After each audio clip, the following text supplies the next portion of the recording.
আজকের পুলিশ আগের police total different.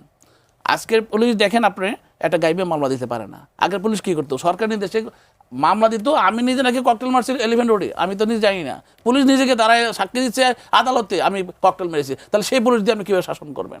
তো এখন আমাদের পুলিশটাকে আমরা তো সুন্দরভাবে সাজাচ্ছি, আমরা তো গাইবে মামলা দিচ্ছি না, আমরা তো কাউকে ধরে নিয়ে পিটাচ্ছি না, যখন তখন যাইছে তা করছে না।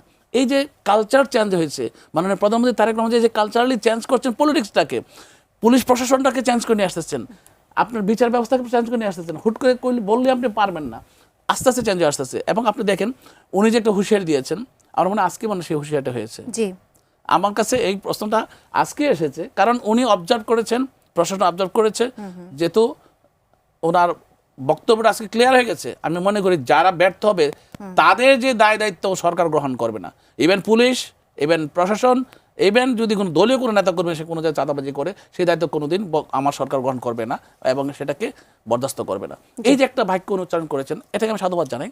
কারণ আমরা চাই যে জনগণের ভোটে নির্বাচিত হয়েছে, জনগণের সেই আশা আকাঙ্ক্ষার প্রতিফলন হোক এই সরকার, এবং আগের মতো যাতে না হয়।